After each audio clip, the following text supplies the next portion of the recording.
Hello friends, कैसे हैं आप सब? बढ़िया। चलिए फ्रेंड्स, आज हम देखने जा रहे हैं solution of linear differential equation of second order.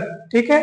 और आज हम सेकंड ऑर्डर के लीनियर डिफरेंशियल इक्वेशन का सॉल्यूशन देखने जा रहे हैं। कौन सी विधि से? By removal of first derivative, अर्थात प्रथम अवकलज के विलोपन द्वारा। दोस्तों, ये तीसरा मेथड है। इसके पहले हमने दो मेथड और देख लिए हैं। पहले मेथड में हमने ये देखा कि जब हमें सेकेंड ऑर्डर के लीनियर डिफरेंशियल इक्वेशन का कॉम्प्लीमेंट्री फंक्शन का अगर कोई एक हिस्सा प्रश्न में दिया होता था तो हम उसकी मदद से उसके पूरे सॉल्यूशन को कंप्लीट करते थे। ठीक है। उस कॉम्प्लीमेंट्री फंक्शन का एक पार्ट अगर हमको दिया होता था तो उसकी मदद से पूरा डिफरेंशियल इक्वेशन सॉल्व हो जाता था, उसका कंप्लीट सॉल्यूशन हमें प्राप्त हो जाता था। ये अपन ने पहले मेथड में देखा। दूसरे मेथड में हमने क्या देखा कि अगर मान लीजिए कि प्रश्न में कॉम्प्लीमेंट्री फंक्शन का एक पार्ट नहीं दिया है तो उस स्थिति में हम कॉम्प्लीमेंट्री फंक्शन का एक पार्ट कैसे पता करते थे? इंस्पेक्शन के द्वारा, निरीक्षण के द्वारा। उसके लिए कुछ शर्तें थी। उन शर्तों में से जो भी शर्त वहां पे सेटिस्फाई हो रही थी उसके हिसाब से हमने कॉम्प्लीमेंट्री फंक्शन का एक इंटीग्रल या एक पार्ट वहां से आसानी से पता किया था और उसकी मदद से फिर डिफरेंशियल इक्वेशन का कंप्लीट सॉल्यूशन अपन तैयार करते थे। तो दो मेथड्स अपन ने देख लिए। अगर आपने वो वीडियोस नहीं देखे हैं तो जरूर जाइए, इस वीडियो के डिस्क्रिप्शन बॉक्स में आपको उन सभी वीडियोस के लिंक मिल जाएंगे और बहुत इंपॉर्टेंट और बहुत ही यूजफुल वीडियोस है, जरूर देखिएगा। अब आप कहेंगे कि सर तीसरे मेथड की जरूरत क्यों पड़ी? आज हम जिस मेथड से सॉल्यूशंस पता करने वाले हैं, ठीक है, linear differential equation of second order के सॉल्यूशंस आज हम जिस मेथड से पता करने वाले हैं उसका नाम है रिमूवल ऑफ फर्स्ट डेरिवेटिव, यानी कि प्रथम अवकलज के विलोपन द्वारा आज हम हल पता करेंगे। और इसी को हम कहते हैं रिडक्शन टू नॉर्मल फॉर्म, अर्थात प्रसामान्य रूप में समानयन करके। ठीक है, प्रसामान्य रूप में समानयन के द्वारा आज हम दिए हुए अवकल समीकरण को हल करेंगे। तो प्रसामान्य रूप में समानयन किसको बोलते हैं? ये प्रथम अवकलज के विलोपित करने को ही हम बोलते हैं प्रसामान्य रूप में समानयन, अर्थात रिडक्शन टू नॉर्मल फॉर्म। ठीक है। तो फर्स्ट डेरिवेटिव को रिमूव करने के ही प्रोसेस को बोलते हैं। जब अपन फर्स्ट डेरिवेटिव को रिमूव कर देते हैं तो डिफरेंशियल इक्वेशन जो दिया हुआ होता है वो जिस रूप में कन्वर्ट हो जाता है, ठीक है, जब वो रिक्वायर्ड फॉर्म में जब वो कन्वर्ट हो जाएगा जिसमें कि फर्स्ट डेरिवेटिव नहीं रहेगा क्योंकि हम उसको एलिमिनेट कर चुके हैं, तब उस स्थिति में आपको जो डिफरेंशियल इक्वेशन मिलेगा तो आप कहेंगे कि अरे ये तो नॉर्मल फॉर्म में कन्वर्ट हो चुका है, नॉर्मल फॉर्म में रिड्यूस हो चुका है। उसके बाद उसका सॉल्यूशन करना बहुत ही आसान हो जाता है दोस्तों। तो अब प्रश्न ये उठता है कि सर हमें इस तीसरे मेथड की जरूरत क्यों पड़ी? तो देखिए, अगर आपके पास जो आपको डिफरेंशियल इक्वेशन दिया है, मान लीजिए आप उसमें कॉम्प्लीमेंट्री फंक्शन का एक हिस्सा ज्ञात करने की कोशिश कर रहे हैं इंस्पेक्शन के द्वारा, अर्थात निरीक्षण के द्वारा, परंतु आपको ऐसी कोई स्थिति नहीं मिल रही है जो इंस्पेक्शन मेथड प्राप्त करने के दौरान अपन ने कुछ इंस्पेक्शन मेथड में कॉम्प्लीमेंट्री फंक्शन का एक हिस्सा प्राप्त करने के दौरान अपन ने कुछ शर्तें देखी थी और फिर उन शर्तों के द्वारा हमें जो कॉम्प्लीमेंट्री फंक्शन का एक हिस्सा मिला करता था। अब आप मान लो आपको डिफरेंशियल इक्वेशन दिया है, अब आप उस पर विचार कर रहे हैं कि इंस्पेक्शन मेथड का कौन सा वाला शर्त इस पे लगेगा और आपको ये पता चल रहा है कि इसमें तो कोई शर्त फिट नहीं हो रही है, अर्थात इंस्पेक्शन मेथड की मदद से आप उसके कॉम्प्लीमेंट्री फंक्शन का कोई भी हिस्सा प्राप्त अगर नहीं कर पा रहे हैं, ठीक है, तब ऐसी स्थिति में आप क्या करेंगे? तब ऐसी स्थिति में हम इस मेथड से सॉल्व करेंगे तो बहुत सरल पड़ेगा, बहुत ही इजी पड़ेगा। अब प्रश्न ये उठता है कि सर इस मेथड से सॉल्व करने के क्या क्या प्रोसेस है? तो उन प्रोसेस को हमने संक्षिप्त में यहाँ लिख लिया है। आपको इतना ही काम करना है और आपको सॉल्यूशन मिल जाएगा दिए हुए डिफरेंशियल इक्वेशन का। तो चलिए देखते हैं कि क्या क्या काम हमको करना पड़ेगा। सबसे पहले आप देख लीजिए, मान लीजिए आपको ये डिफरेंशियल इक्वेशन दिया है d2y/dx² plus p dy/dx plus qy to r। ये डिफरेंशियल इक्वेशन दिया है, आप इसको इक्वेशन नंबर 1 मान लिए। ठीक है, यहाँ पे p, q और r कौन है? x के फंक्शन है। ठीक, अब सुनिए, अब इसको नॉर्मल फॉर्म में रिड्यूस करने के लिए, ठीक है, नॉर्मल फॉर्म में बदलने के लिए हम क्या करेंगे? समीकरण 1 में y = v/1 रखेंगे और समीकरण 1 में जब y = v/1 रखेंगे, अब यहाँ dy/dx की जरूरत है, वो यहाँ से आप दोनों पक्षों में अवकलन करके निकालेंगे। फिर इसके सेकंड डेरिवेटिव की जरूरत है, तो इसको अवकलन करने के बाद एक बार और अवकलन करेंगे तो सेकंड डेरिवेटिव मिलेगा। फिर उन सभी वैल्यूज को यहाँ रखेंगे, इक्वेशन थोड़ा बड़ा बनेगा, फिर सॉल्व करेंगे। सॉल्व करने के बाद अब वहां पे आपको, जैसे यहाँ पे डिपेंडेंट वेरिएबल के रूप में कौन दिख रहा है, वाई, परंतु आपने वाई को v/1 मान लिया है, अर्थात ये सब रख करके जब आप समीकरण को आगे बढ़ाएंगे तो आपको अब वहां पे डिपेंडेंट वेरिएबल के रूप में v नजर आने लगेगा। और अब हमें वहां पे क्या काम करना है कि अब हमें वहां पे फर्स्ट डेरिवेटिव को रिमूव करना है, अर्थात प्रथम अवकलज को वहां से हटाना है।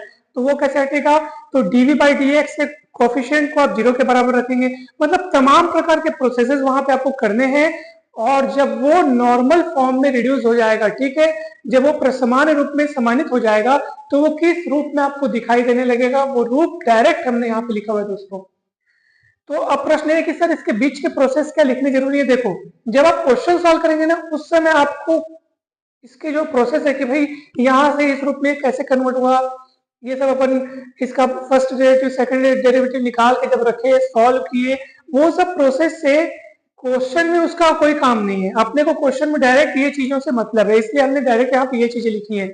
अगर आपको ये जानना है कि सर ये यहाँ से ये कैसे आया, तो बिल्कुल आप बुक में पूरा डिटेल में मेथड दिया हुआ है, आप देख सकते हैं। तो कुछ भी कठिन नहीं है उसमें, आप एक बार अवकलन करें। भाई देखो, मेरे को किसकी किसकी जरूरत है, dy/dx की जरूरत है। यहाँ से दोनों पक्षों में एक बार अवकलन करके dy/dx निकाल लूंगा, एक बार और अवकलन करूंगा तो d2y/dx स्क्वायर निकल जाएगा। दोनों को उठा के यहाँ रखूंगा, सॉल्व करूंगा। सॉल्व करने के बाद मुझे जो dv/dx दिखेगा ना, उसके कोफिशिएंट को मैं 0 के बराबर रखूंगा। पूछो क्यों, क्योंकि मैंने यहाँ पे क्या काम लिख रखा है, रिमूवल ऑफ फर्स्ट डेरिवेटिव। जब उसको 0 के बराबर रखेंगे, फिर वहां से कुछ वैल्यूज आएंगी, ठीक है, आपका जो डिफरेंशियल इक्वेशन है वो इस रूप में कन्वर्ट हो जाएगा। तो ये बहुत सरल प्रोसेस होता है, हमने डायरेक्ट उसके रिजल्ट को लिखा हुआ है, क्योंकि क्वेश्चन बनाने में रिजल्ट का ही काम है, ठीक है। तो देखिए, प्रसमान्य रूप में जब ये बदल जाएगा तो ये इस रूप में नजर आने लगेगा, ठीक है। ये वाला डिफरेंशियल इक्वेशन आपको गिवन रहेगा, आप इसको प्रसमान्य रूप में बदलेंगे तो ये इस रूप में नजर आने लगेगा। देखो, d2v/dx square plus q1v is equals to r1। अब आप कहेंगे सर यहाँ q1 कौन है, r1 कौन है, तो देखो उनकी वैल्यूज हमने यहाँ पे नीचे में लिख रखी है, ठीक है। तो आपको केवल इतनी सी मेहनत करनी है कि इसको बस आपको याद रखना है, ठीक है, बस इतना ही काम करना है आपको, ठीक। तो देखो, Q1 इज इक्वल्स टू, यहाँ पे जो Q1 लिखा है उसका वैल्यू कितने, Q minus 1/4 P square minus 1/2 dp/dx, ठीक है, ये वाला वैल्यू।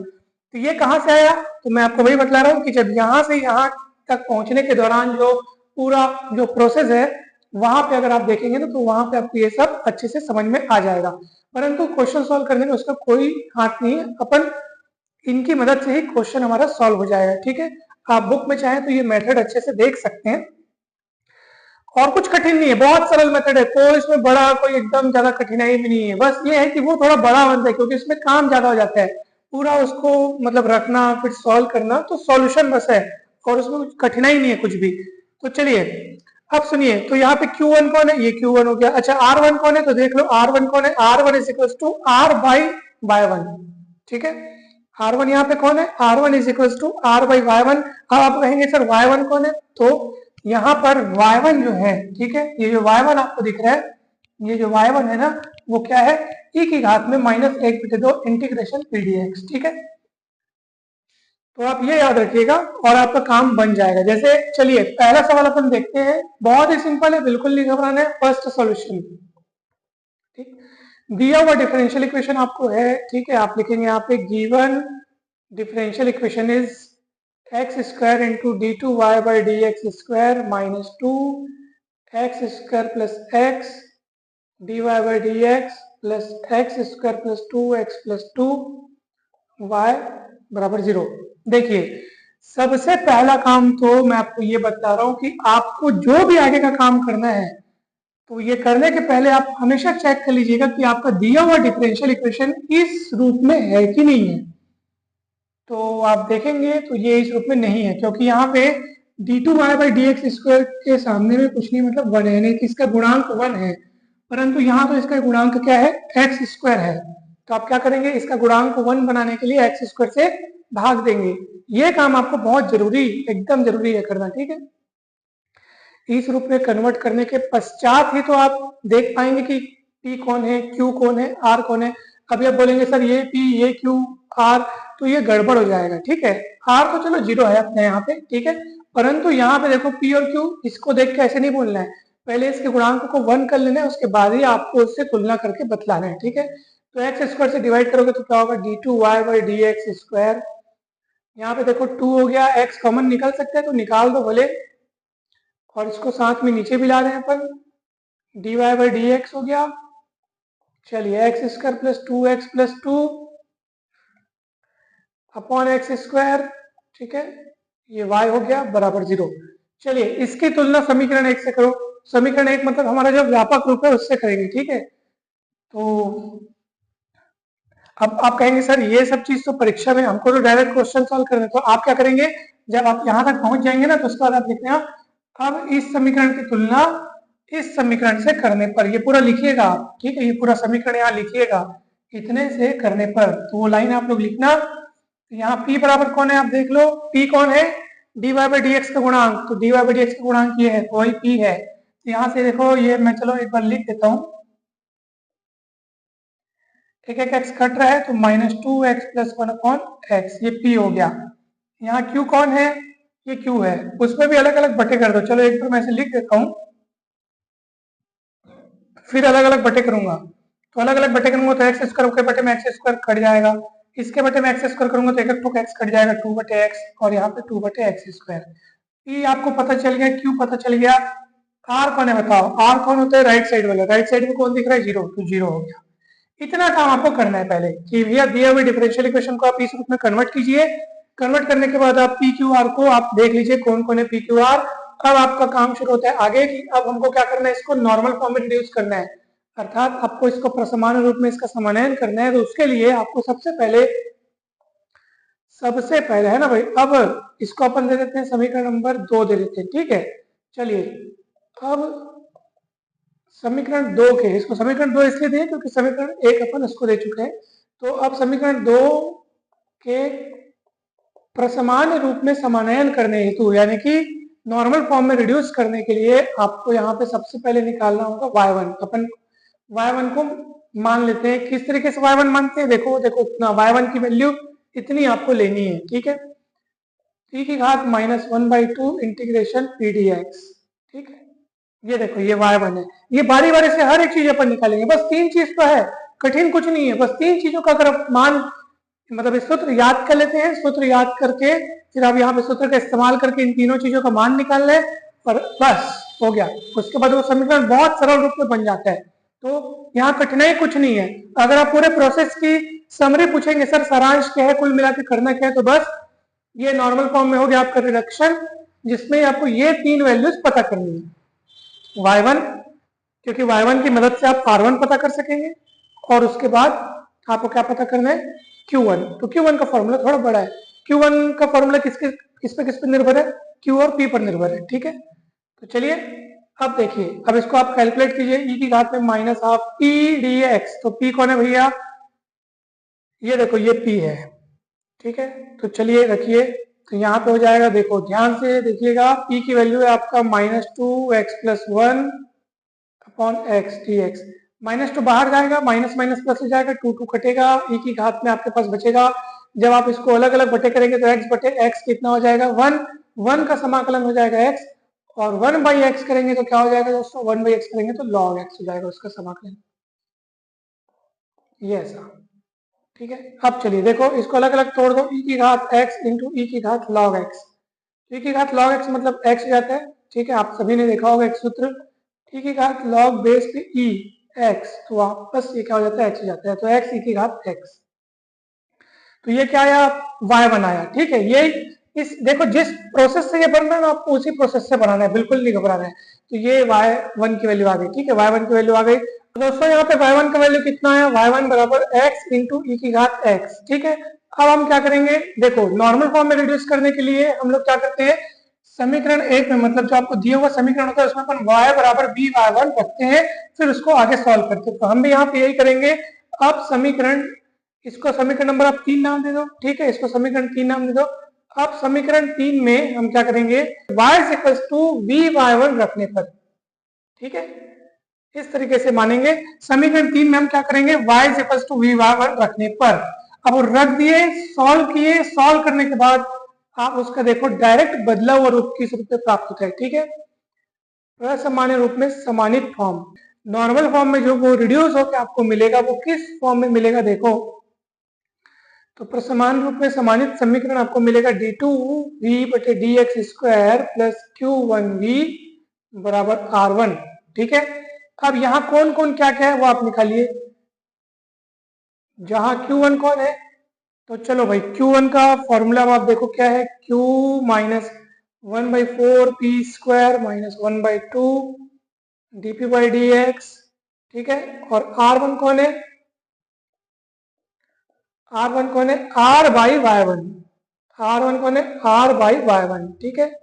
सीधी सी बात है, ये जीरो होगा, क्यों, क्योंकि r की वैल्यू जीरो है, ये देखो r की वैल्यू जीरो है।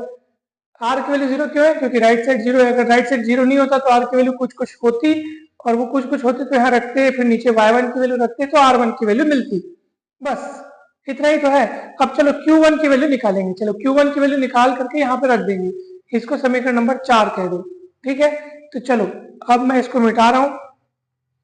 तो मेन अब आपको ना, अगर आप कहेंगे सर समरी क्या है एक बार फिर से बता दीजिए, तो बस कुछ नहीं करना है, नॉर्मल फॉर्म में रिडक्शन करके अगर आपको ये सवाल बनाना है, आपको डिफरेंशियल इक्वेशन अगर बनाना है तो कुछ नहीं करना है, y इक्वल v/1 रखना है, रखने के बाद सीधा उसका नॉर्मल फॉर्म में रिडक्शन हो जाएगा जो कि इस पैटर्न का दिखाई देगा।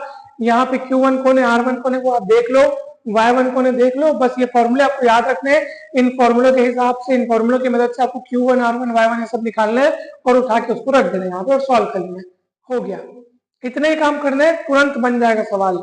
चलिए तो देखिए कैसे तुरंत ये बन रहा है।